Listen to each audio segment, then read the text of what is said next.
We're going to make a ginger, beetroot and chocolate cake. So we're going to incorporate some delicious fresh ingredients with people's favourite sweet, which is chocolate. This cacao is fair trade, ethically sourced, and we're also going to talk about some different egg replacements.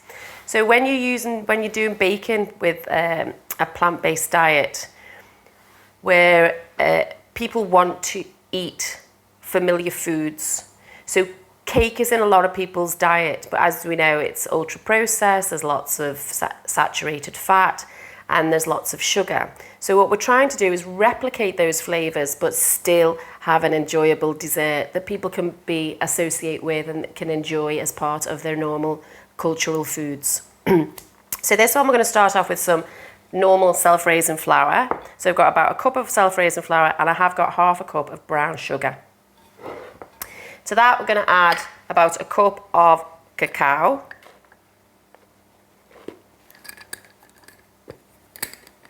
And then we're going to grate these beetroot and ginger. So on the rough side of the grater, I'll just chop the root off. And grate your beetroot away. These are called choggier beetroots. They're local. They were in the organic veg box. But they've got this gorgeous pattern inside. When you use this grated beetroot, it's amazing in salads. But it's quite clever, and it does give a rich darkness to the cake. You could use any beetroot. I'd use raw rather than pre-packed, which is already cooked. And it's amazing that you won't notice in the cake itself.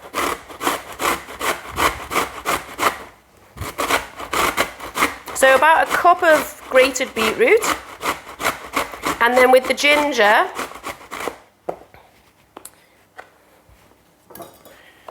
so we'll pop the grated beetroot in there.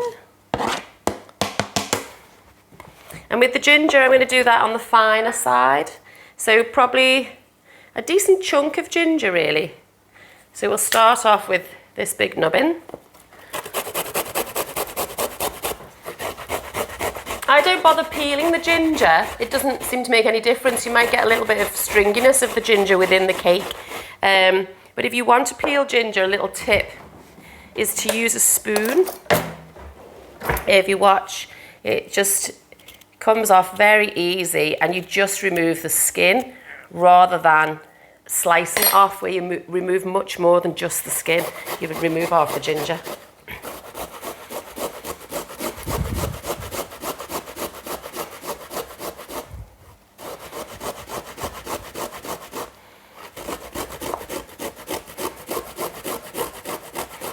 Ginger gives an amazing pungent flavour to the cake, so don't be shy putting plenty in.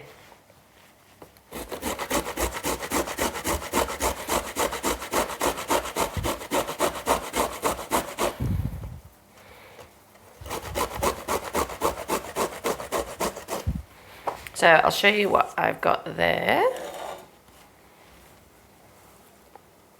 So that's about a heaped tablespoon of ginger. We'll just scrape the rest of the beetroot out.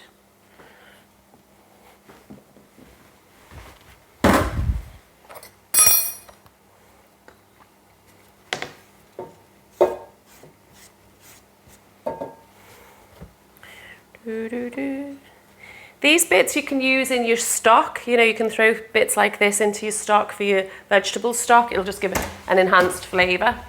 So I've just tied my hair up and cleared away, and we've got this mix of flour, beetroot, cacao, some brown sugar and some ginger. And now we're going to talk about egg replacements. So eggs, we know, are high in saturated fat, as well as being associated with a climate and ecological disaster because of the way we produce eggs. Most eggs are from battery farms, where they produce a lot of manure, and there are transport costs and there are feed costs with land use being poorly used. So I've put 2 big spoons of milled flaxseed into the cup, and I'm going to add about 6 spoons of water.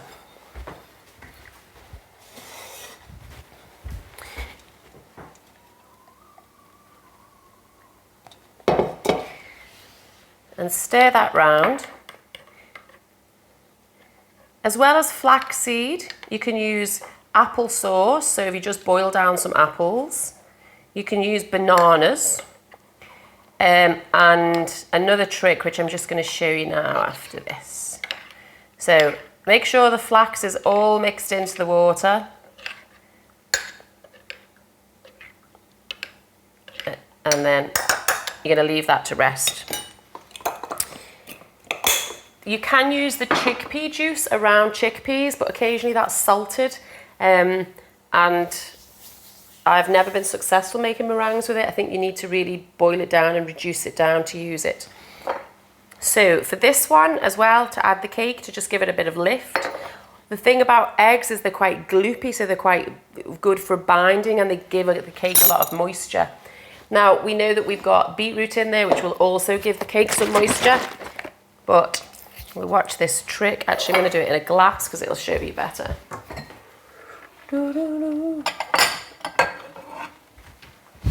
So this is soya milk. You put about half a cup of soya milk in and add some apple cider vinegar, about a tablespoon, and watch. So what happens is the vinegar sort of makes curdles within the milk, and it makes it like buttermilk or lassi or yogurt, but certainly, I don't know if you can see, can you see that gloopiness? And that'll give a lovely texture and consistency to the cake. It'll keep the moisture in there. So we are going to use both of those egg replacements. We were going to use a bit of liquid anyway, so we've added a bit of vinegar to the milk, and we've got some flaxseed in there, which is great for our health. So it's all winning. I'm going to put some other flavours in. So we've got our gloopy soy milk. I'm going to put about 2 tablespoons of maple syrup in. A spoon of coffee. I use decaf, so I don't have normal coffee, but put a teaspoon in. Coffee really heightens and lifts the chocolate flavour. We need some raising agents, so some bicarbonate of soda, about a teaspoon, and some baking powder. So a good 2 teaspoons of that. And then some mixed spice to, again, just enhance with the ginger. Probably about 2 teaspoons. And half a cup of olive oil. If you're oil free, miss the oil out, but maybe add a banana just to give it an extra lift. So we'll give all the wet ingredients a stir.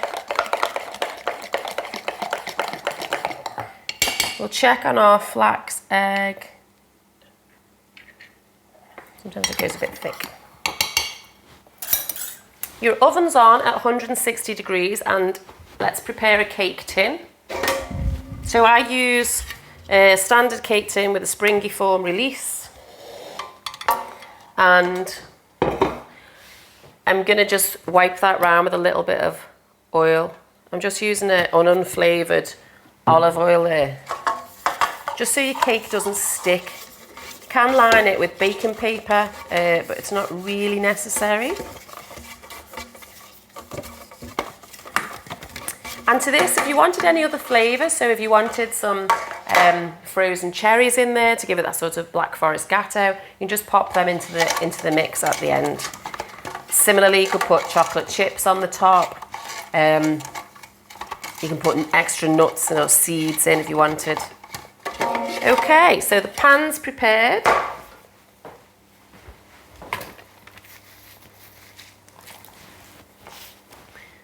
We're going to add our wet ingredients to our dry ingredients. First, let's give that a little stir.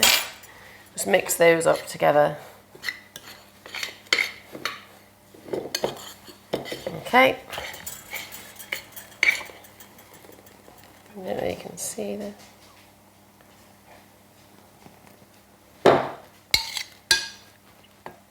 And just make sure you've got everything incorporated from the sides, because the dry ingredients obviously tend to stick to the sides.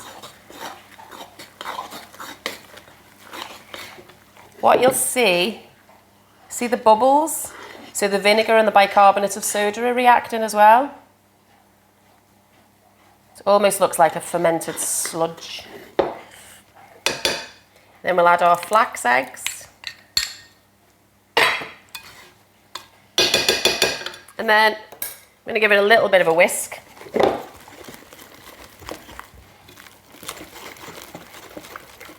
Don't worry if it looks too thick. It can look really thick at this stage. This is actually looking quite thin.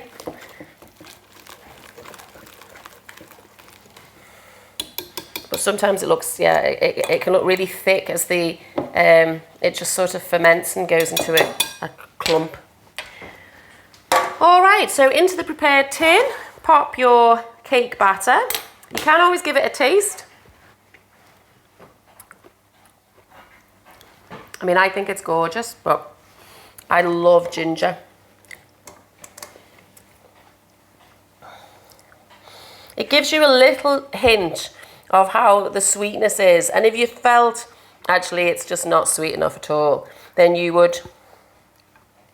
can add a bit more maple syrup at that stage. There's the cake in your prepared tin. I'm just going to bake that at 160 for about 40 minutes, okay? We'll put it in for 35 and have a check then. Okay, lovely. So we'll clear up and wait for our cake.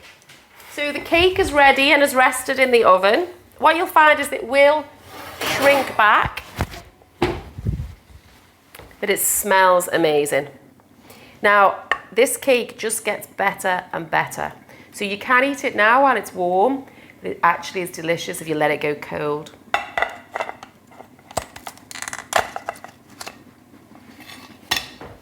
Comes away nicely.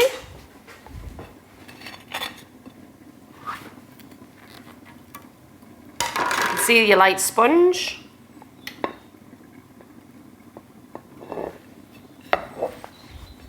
And then there it is, ready. If you wanted to present that, you can sprinkle a little bit of icing sugar on the top.